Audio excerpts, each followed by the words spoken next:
Ya conocéis a Steinitz. Está considerado como el primer campeón mundial de la historia. Revolucionó el juego minando las premisas románticas de búsqueda del jaque mate desde el inicio de la partida. El nuevo paradigma posicional que inauguró este ilustre jugador se basa en el concepto que desarrollaremos a continuación, la ventaja material. Consiste en que antes de pretender el jaque mate, debemos ir buscando paso a paso formas de debilitar al ejército enemigo y de defender bien el nuestro. El primer ejemplo que vamos a ver nos va a servir para ilustrar cómo son las partidas reales, donde habitualmente se lucha hasta la última pieza. Aquí, las blancas tienen la posibilidad de convertir su ventaja posicional en ventaja material. ¿Por qué tiene el blanco ventaja posicional? Porque sus piezas están más activas. El alfil blanco se sitúa en una gran diagonal, mientras el negro casi no tiene recorrido. Por otro lado, mientras que el caballo blanco se halla en una posición activa, el negro está lejos de representar una amenaza. Lo fundamental es que las blancas disponen de una combinación para ganar material.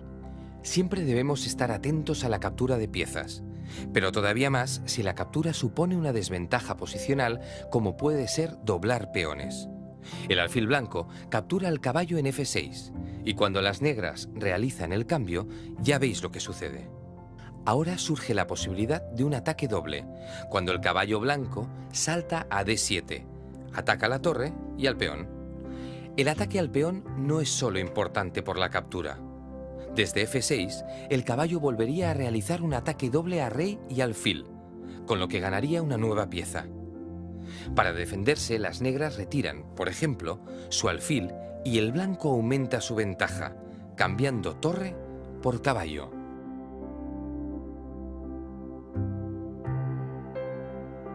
En este momento, las blancas ya han conseguido la ventaja material. La partida ya está ganada, pero hay que saber hacerlo. Siguiendo la técnica de Steinitz, veremos cómo el blanco va aumentando su ventaja hasta conseguir el jaque mate.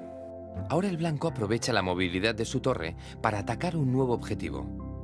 Sube hasta C7 y el peón de A7 no puede escapar a la captura. El movimiento de contraataque no es efectivo porque la torre, al hacerse con A7, también defiende su peón. Las blancas no abandonan las enseñanzas de Steinitz y siguen tratando de aumentar la ventaja material antes de encarar el jaque. Su nuevo objetivo será coronar el peón que se halla a 2 pasos de llegar a A8.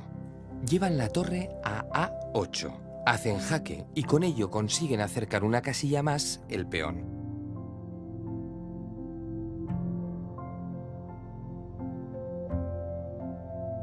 Al retirar la torre, el camino ya está despejado para el peón.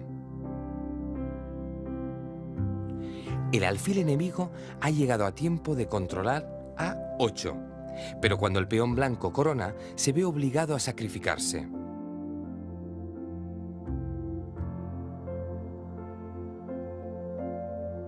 Resultado: las blancas siguen aumentando la ventaja. Con torre y rey blancos contra rey negro, la victoria es facilísima. A continuación, la torre y el rey van a dedicarse a ir capturando todos los peones enemigos. Veamos rápidamente cómo podría acabar esta partida.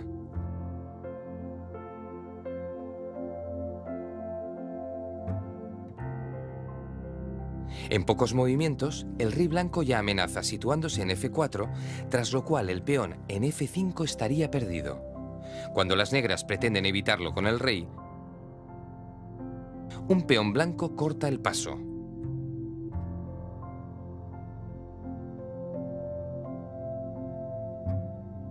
El blanco come y sigue acercando el rey.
Finalmente, cuando el rey queda cerrado, es el momento de buscar el jaque mate. Permitidme un apunte antes de continuar con el siguiente ejemplo.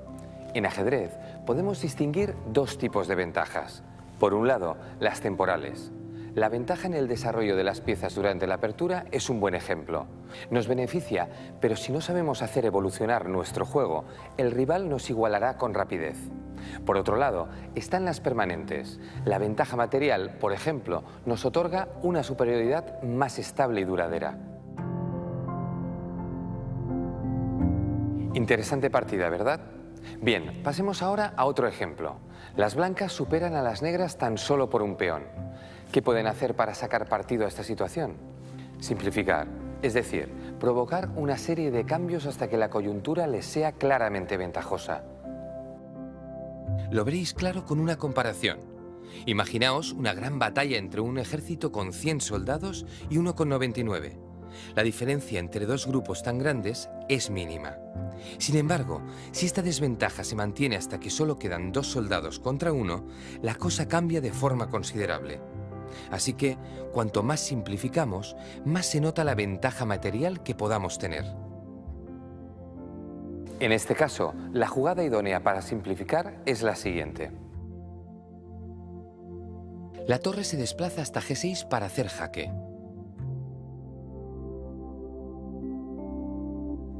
Cuando el rey negro se retira, las blancas cambian torre.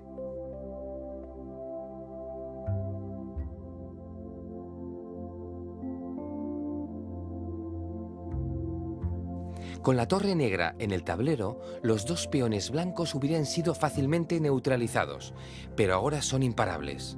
Uno de ellos avanza directo a la coronación. Si el rey enemigo trata de evitarlo, avanza el otro peón. Está claro que, en un momento u otro, las blancas conseguirán dama, y entonces la victoria será definitiva. ¿Veis? La simplificación conseguida cambiando las torres ha permitido a las blancas ganar la partida. ¿Qué mejor manera de entender los conceptos básicos del juego de Steinitz que verlo jugar? A continuación seguiremos una partida de este ajedrecista y veremos cómo se combinan en la práctica los principios que hemos venido enunciando. Se trata de uno de los enfrentamientos disputados en 1870 durante una sesión de simultáneas. Pero veamos antes en qué consisten las partidas simultáneas. El origen de este tipo de eventos es incierto. Hay quienes los sitúan en el siglo XII, pero para otros no existieron antes del XVI. El funcionamiento es el siguiente. Un jugador, por lo general de un nivel alto, juega múltiples partidas a la vez con varios jugadores, normalmente de rango inferior. En una exhibición de estas características pueden llegar a competir 20 o más ajedrecistas contra uno. El jugador solitario va de tablero en tablero en un orden prefijado. Lo habitual es no utilizar relojes, aunque también existen simultáneas cronometradas en las que, dada la presión del tiempo, participan menos oponentes. Ocasionalmente, algunos grandes maestros se han atrevido a dar exhibiciones simultáneas de ajedrez a la ciega. En este caso, el exhibidor da y recibe verbalmente las indicaciones de los movimientos a través de un árbitro o intermediario. En el caso que nos ocupa, Steinitz alcanzó esta posición donde tenía un peón menos y las negras acababan de ofrecer cambio de damas. Este brillante jugador alcanzó a ver que, a pesar de tener menos peones, el cambio de damas le convenía para sus futuros movimientos. Al desplazar el caballo negro para recapturar la dama enemiga, Steinitz consiguió la ventaja posicional. Quedó libre B6. El caballo blanco saltó a la casilla y consiguió un ataque doble contra torre y alfil. La torre se vio obligada a defender el alfil y tuvo que abandonar el peón de A4, que rápidamente fue capturado. En este momento, las blancas ya habían conseguido la igualdad material. Además, el caballo en A4 se disponía a atacar al peón de C5.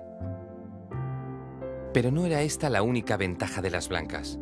Observad que las negras, por haber perdido el enroque, tenían su torre de H8 sin participar en el juego, lo que aumentaba la precariedad de su posición. Desarrollar la torre costó a las negras unos cuantos movimientos. A continuación veremos cómo aprovechó Steinitz esta situación.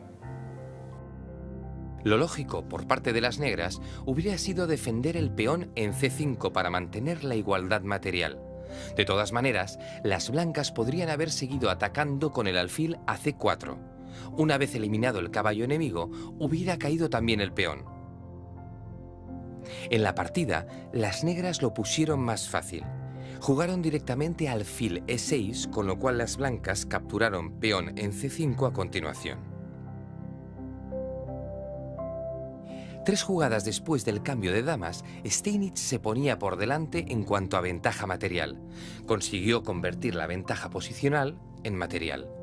Las negras intentaron sacar su torre a toda velocidad, pero los turnos que emplearon en ello dieron tiempo a las blancas para aumentar su ventaja.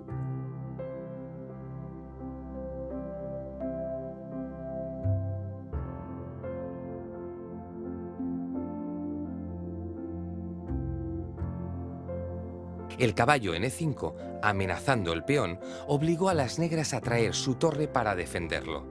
Al mismo tiempo, el peón en G3 forzó al caballo negro a moverse, abandonando la defensa del alfil en E6.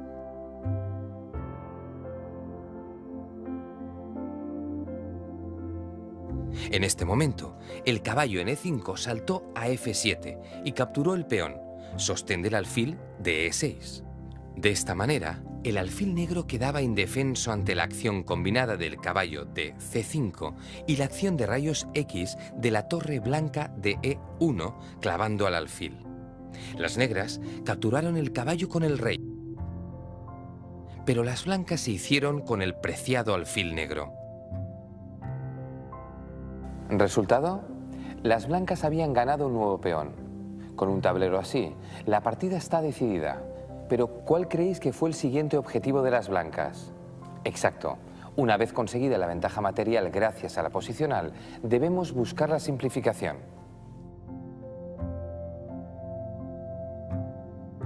Tras un par de movimientos, Steinitz simplificó, ofreciendo un cambio de torres que su rival aceptó.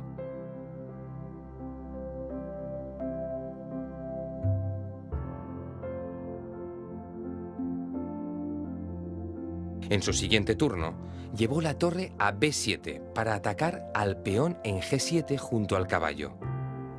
A partir de ahí, puso en marcha una amenaza terrible para su contrincante. Movió el peón a A4 con intención de coronarlo y aumentar su ventaja material. Cuando las negras intentaron evitarlo, Steinitz defendió su peón con el alfil en B3.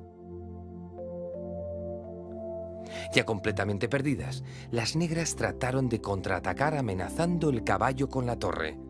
Sin embargo, el caballo blanco se retiró sin problemas, manteniendo la amenaza contra uno de los peones enemigos. Con una gran desventaja de 2 peones, las negras ya no daban más de sí. Defendieron el peón en C6, aunque entonces el peón blanco siguió su camino hacia la coronación. En un intento desesperado, el rival de Steinitz trató de poner en juego un caballo. Lo único que consiguió fue dejar desprotegido el de D5. A continuación, el campeón del mundo remató la partida con una elegante combinación, saltando con el caballo a C6 y capturando el peón que defendía al caballo en D5. Las negras capturaron el caballo blanco y las blancas hicieron lo propio con el caballo negro. Steinitz seguía simplificando, además de haber ganado un nuevo peón. En este punto de la partida, las blancas han conseguido todo lo que querían. Tenían una ventaja de 3 peones y habían simplificado de manera considerable el tablero. Además, fijaos que el alfil de Steinitz amenazaba la torre y el caballo del rival. La inferioridad material y posicional era tan grande que lo mejor que podían hacer las negras era abandonar. Y eso fue lo que ocurrió. Una vez más, Steinitz venció gracias a su innovadora forma de jugar. Tened presente en todo momento las enseñanzas de Steinitz. Ir paso a paso, no tratar de conseguir el mate desde el principio y buscar objetivos intermedios que nos permitan ganar la ventaja material. Vamos a ver si sois capaces de aplicar todo lo que hemos aprendido en los ejercicios. Hemos visto que no se deben perder tiempos en la apertura y que hay que desarrollar todas las piezas antes de repetir movimientos. Pero hay algunas excepciones. Quizás esta sea una de ellas. Mi pregunta es la siguiente. ¿Es buena opción prescindir de los principios que hemos aprendido y llevar el caballo blanco a B5 para amenazar el peón? ¿O mejor seguimos desarrollando poco a poco?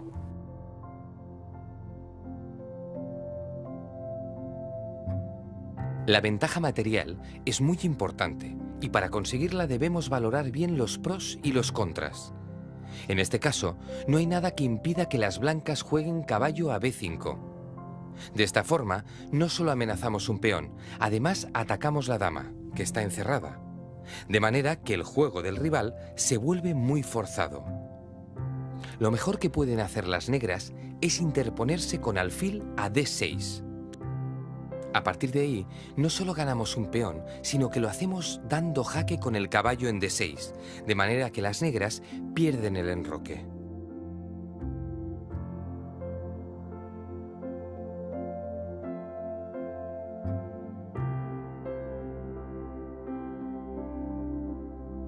Excelente para los que hayáis decidido arriesgaros con el caballo. No era nada fácil. Vamos con el siguiente ejercicio. Aquí se trata de valorar cuál sería la mejor jugada de las blancas. Primero hemos de analizar la situación. Las blancas tienen un peón de más, pero su rey está más abierto porque solo hay 2 peones defendiendo. Lo mejor para las blancas será tratar de hacer cambios para forzar la simplificación. De esta forma, la diferencia de un peón se irá acentuando y podían plantearse otros objetivos. Además, tienen 2 peones bien defendidos por la torre que pueden llegar a coronarse si cambian damas. Una posibilidad sería dama a C3, que evitaría el jaque de la dama negra en C2. Otra opción sería ofrecer el cambio de damas vía E5 o F4. ¿Habéis pensado en opciones que no implicaban el cambio de damas? No son muy recomendables. Veamos un ejemplo. Si llevamos peón a B4, dejamos vía libre a la dama para que haga jaque en C2 y las negras puedan empezar a molestar mucho. A partir de ahí, no tenemos demasiadas alternativas. Nuestro rival se negará a cambiar damas y nos atacará constantemente, haciendo que vayamos a remolque de su juego. La dama negra en C3 ataca la torre, el peón B4 e incluso presiona en D4. También el peón A4 está presionado por la torre enemiga. Parece claro que las negras igualarían la partida sin problemas. Volvamos al cambio de damas, pero ahora pensemos en una opción mejor que las anteriores. ¿Se os ocurre alguna jugada que además de proponer el cambio de damas lo fuerce? Hacemos jaque llevando la dama a E8. El rey enemigo escapa a G7 y volvemos a amenazarlo en E5. Ahora a las negras no les queda otra opción que cambiar. Después del cambio de damas, podemos imponernos con bastante facilidad. Estamos listos para empujar los peones con la fuerza de la torre y conseguir dama. Veamos rápidamente cómo las blancas podrían ganar ahora en pocos movimientos.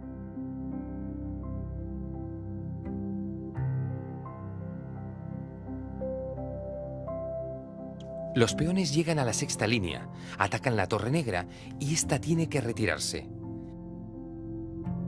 Las blancas insisten en el ataque y avanzan ganando tiempos.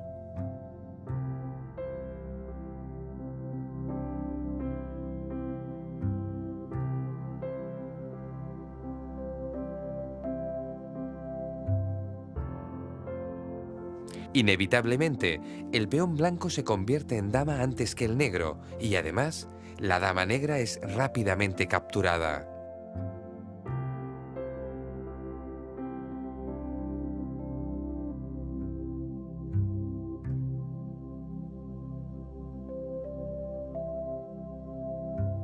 Finalmente, las blancas consiguen una nueva dama y su fuerza es ya imparable.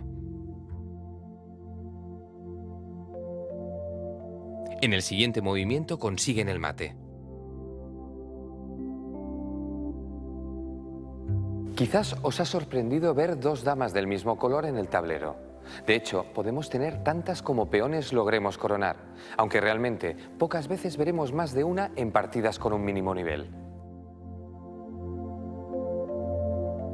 Último ejercicio de estrategia. Esta vez empezamos desde posición inicial. Las blancas comienzan con la apertura del alfil, que no es respondida correctamente por las negras. Juegan blancas y ganan material.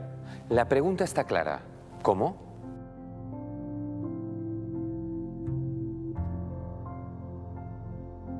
La solución estriba en abrir líneas, capturando peón en E5, y así aprovecha la oportunidad de utilizar el punto débil en F7. Tras tomar el peón, se cambian damas.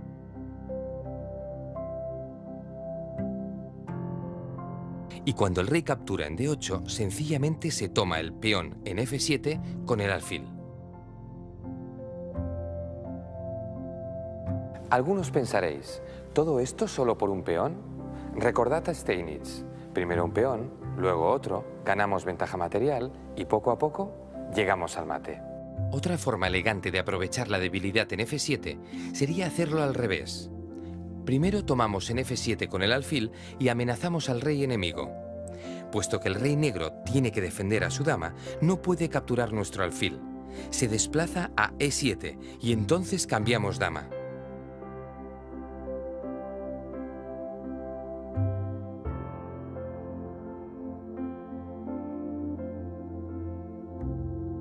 Es idéntica a la resolución anterior, pero en este caso, además, es nuestro turno, con lo cual hemos ganado una jugada en relación a la variante anterior. Ya veis el resultado. Tenemos un peón de más, 2 piezas desarrolladas y el rey negro ha perdido el enroque. A partir de ahí, estaríamos en una posición de ventaja para poco a poco y siguiendo los pasos que hemos aprendido, vencer a las negras.